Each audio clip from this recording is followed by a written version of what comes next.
Since the last time I did this, so I thought I'd give you a SimulaTOUR.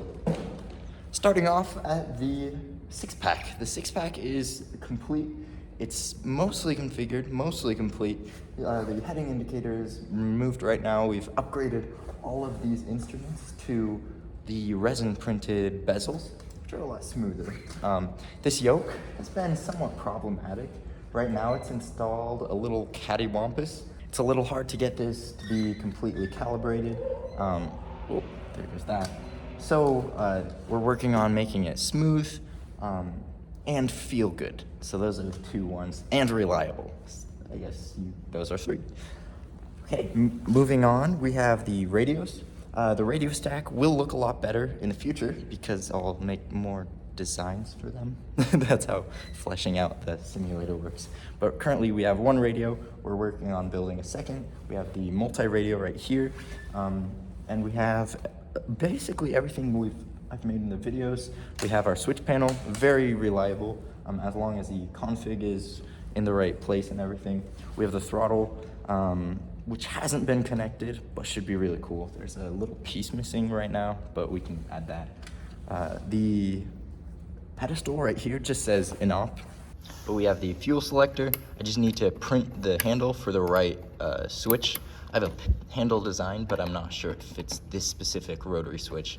We also have this light here that dims with the simulator, but our dimming knob went somewhere. It got up and walked away. It got up and it danced away. It what? It got up and it danced away. We also have our fuel cutoff. We have a power source right here, and there's a 3D printed cap to make it look genuine.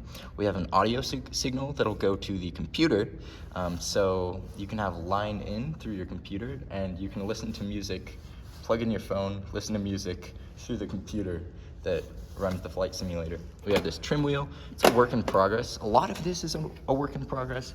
It's just really critical to make it all reliable and functional and repeatable.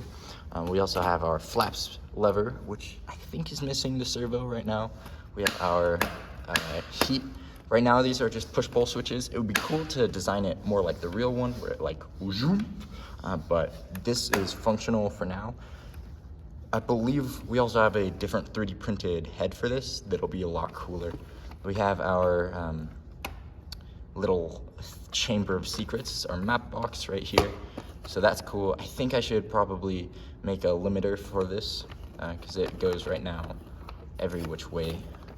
We have our Haas meter that is still at 0.1 hours, I think. No, 0 hours. And our ELT. I'm actually working, not really. I'm kind of procrastinating. We have our annunciator. This would be really cool to show you it working. Unfortunately, I forgot the laptop because I was just randomly unicycling in the snow. So that's that. We're currently using the Cytec pedals with the little modification.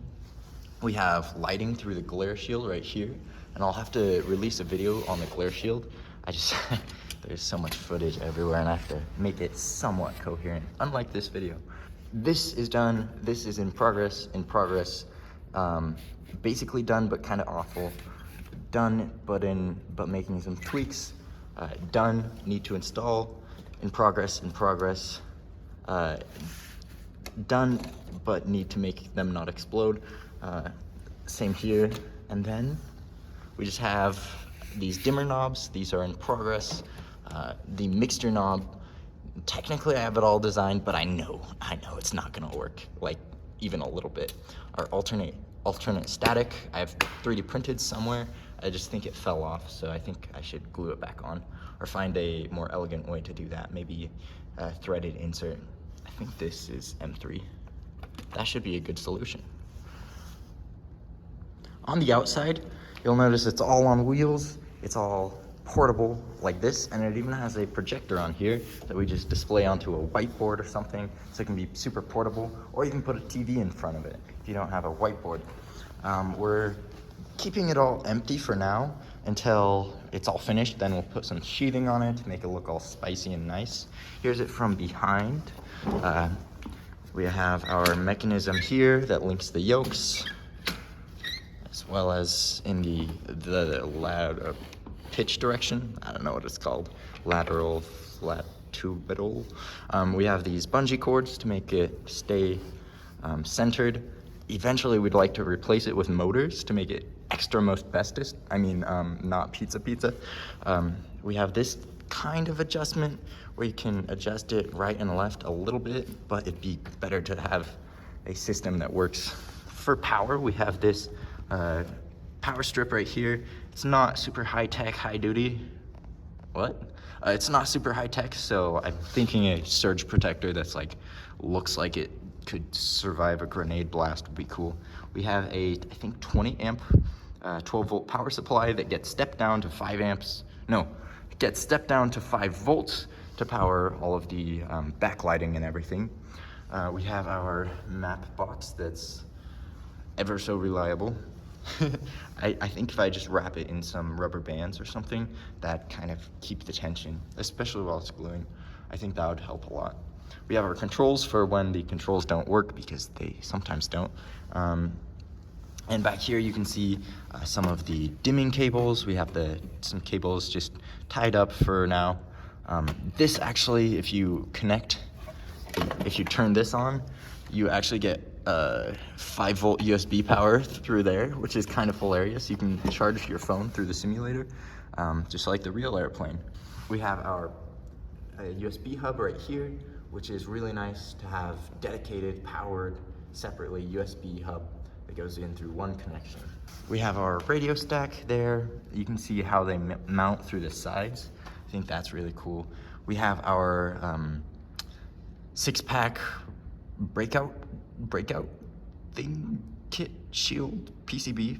So that's really cool. It keeps everything super tidy and modular. You can just take out this whole panel with a few screws and then work on it separately, which makes this really easy to collaborate with, or somewhat easy. There's a lot of intricacy, but the idea is to have it easily modular.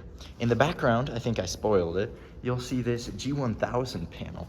So I've talked about this like probably 2 or 3 times on this channel, but there's these 2 screws right here. You just fling these off on each side and then take this whole panel off, slide in a G1000 panel, and you can fly G1000 style if you want. It uses the same mounting brackets, it just uses a different height, so we have to use a different glare shield that connects with the structure differently. We have everything right here in boxes, pretty organized, kind of. It's organized Trevor style, so yeah, take that as you will. But we have Flight Sim Club stuff. Flight Sim Club has been super instrumental in this process. So Flight Sim Club is a club at CSU that I created where we basically all just get together and have a good time building the sim. So I'd like to thank them for all of their efforts. I'd really like to thank them for all of their hard work, building stuff, replacing stuff, fixing stuff, wiring, and all of the crazy work that goes into it, even designing some of the stuff. Thank you so much, all of the members of Flight Sim Club. And thank you also all the supporters of the channel, Bala, Chris, David, EC Drew, Juan Fortis, Morgan, and Scott, and many more.